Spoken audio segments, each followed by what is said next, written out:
ಕೈಲಿ. बाबू अब चलाओ.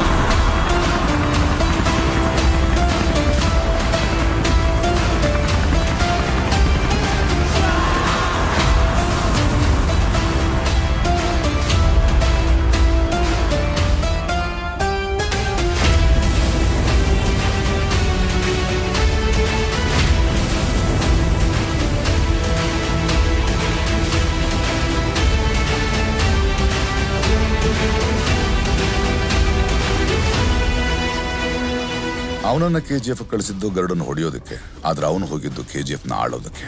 ಅದಕ್ಕೆ ಮೊದಲು ಗರುಡನ್ನು ಹೊಡಿಬೇಕಿತ್ತು, ಗಾರ್ಡ್ಸ್ ಇಂದ ತಪ್ಪಿಸ್ಕೋಬೇಕಿತ್ತು, ಎಲ್ಲಕ್ಕಿಂತ ಮುಖ್ಯವಾಗಿ ಜನರನ್ನ ಅವನ ಕಡೆ ಸೆಳಿಬೇಕಿತ್ತು. ಅದಕ್ಕೆ ಶಾರ್ಟ್ ಸರ್ಕ್ಯೂಟ್ ಮಾಡ್ದ, ವೈಟ್ ಲೈನ್ ದಾಟ್ದ. ಆದ್ರೆ ಮೊದಲು ಅವನು ಹೋಗಿದ್ದು ವಿರಾಟ್ನ ಹೊಡೆಯೋಕೆ. ಅಲ್ಲಿಂದ ಆ 3 ಜನ ಕೈದಿಗಳಲ್ಲಿ ಒಬ್ಬನಾಗಿ ಬಂದು ಎಲ್ಲರ ಮುಂದೆ ಗರುಡ